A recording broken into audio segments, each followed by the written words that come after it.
Ao longo do curso, temos visto como GeneXus determina a estrutura da base de dados a partir do desenho de transações.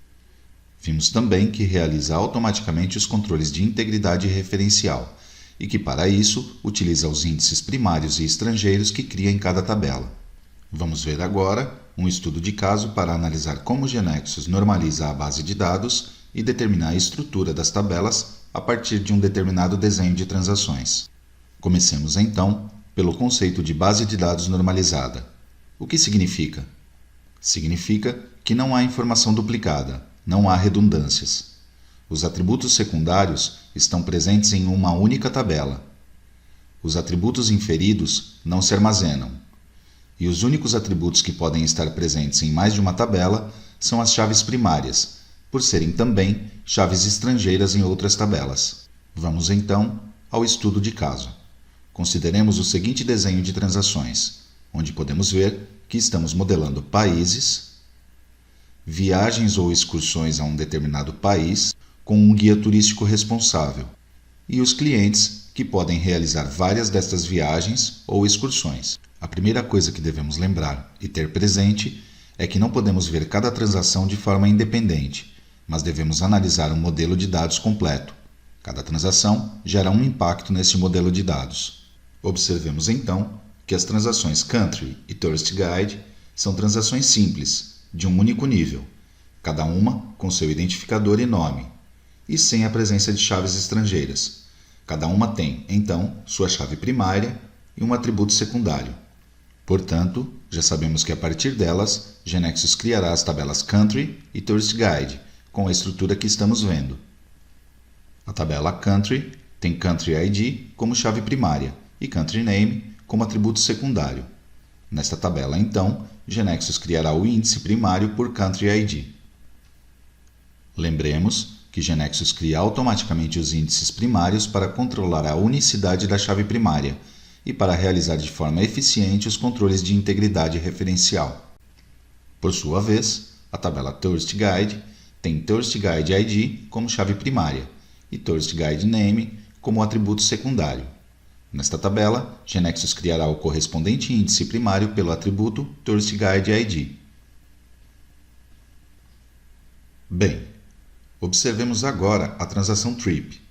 Tem Trip ID como atributo primário e Trip Date e Trip Price como atributos secundários. Logo, Tourist Guide ID é chave estrangeira nesta transação e Tourist Guide Name infere-se a partir deste valor. Temos uma relação 1:n entre as entidades Tourist Guide e Trip. Algo similar ocorre com o atributo Country ID, que aqui é chave estrangeira, e Country Name, que infere-se a partir deste valor. Entre Country e Trip existe também uma relação 1:n. Já sabemos que os atributos inferidos não se armazenam porque GeneXus obtém seu valor a partir das correspondentes chaves estrangeiras. Então, que estrutura terá a tabela associada à transação Trip? Sua chave primária Trip ID e os atributos Trip Date, Trip Price, Tourist Guide ID e Country ID. Se pensamos agora nos índices, quais índices GeneXus criará sobre a tabela Trip? O índice primário por Trip ID e os índices estrangeiros por Country ID e Tourist Guide ID. Isto significa que, por exemplo, ao inserir uma viagem, o índice primário por Trip ID controlará a unicidade de seu valor, ou seja, que já não exista outra viagem com o mesmo valor de chave primária.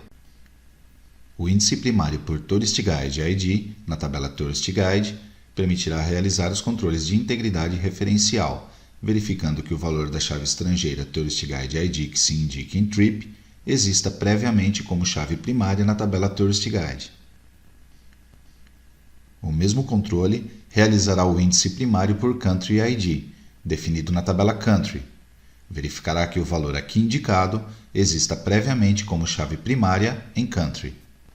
Por outro lado, se tentamos, por exemplo, excluir um guia turístico através da transação Tourist Guide, o índice estrangeiro por Tourist Guide ID definido em Trip controlará para que não exista nenhuma viagem registrada que tenha este valor de Tourist Guide ID.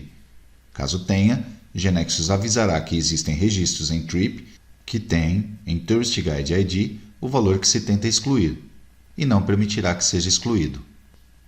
Observemos agora a transação Customer. É uma transação de 2 níveis, com Trip ID como chave primária do segundo nível. Isso nos indica uma relação N para N entre Customer e Trip. E já sabemos que a partir deste desenho de transações, GeneXus criará 2 tabelas, Customer e Customer Trip. Mas vamos nos concentrar no primeiro nível da transação. Temos Customer ID como chave primária, Customer Name como atributo secundário e Customer Trips Quantity, que tem associado um cálculo, ou seja, é uma fórmula global, e já sabemos que é um atributo calculado, que não se armazena na base de dados. Concentremos-nos agora no segundo nível. Trip ID é sua chave primária, mas também é chave estrangeira, e vemos Trip Date, Trip Price, Country ID e Country Name. Se voltarmos a olhar a estrutura da transação Trip, vemos que esses atributos estão ali presentes e, portanto, todos eles são obtidos, são inferidos, a partir do valor de sua chave primária Trip ID. Isto significa que agora, no segundo nível de Customer, estes atributos serão inferidos pelo valor de Trip ID.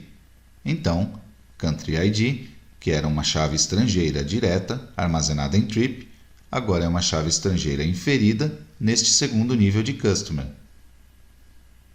E o que acontece com o atributo Customer Trip Miles? É um atributo secundário deste nível. Então, como fica a estrutura das tabelas que surgem a partir da transação Customer? A tabela Customer, associada ao primeiro nível, com Customer ID como chave primária e Customer Name.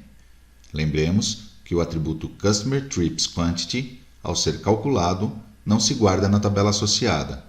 E então, a tabela Customer Trip, associada ao segundo nível da transação Customer, com o par Customer ID, Trip ID como chave primária, e o atributo secundário Customer Trip Miles. Quanto aos índices, em Customer será criado o índice primário por Customer ID, e em Customer Trip será criado seu correspondente índice primário pelo par de atributos Customer ID, Trip ID, e logo os correspondentes índices estrangeiros por Trip ID e Customer ID. Observemos que não é criado sobre esta tabela um índice por Country ID, porque, como explicamos anteriormente, nesta tabela não é uma chave estrangeira direta, mas inferida através do valor de Trip ID.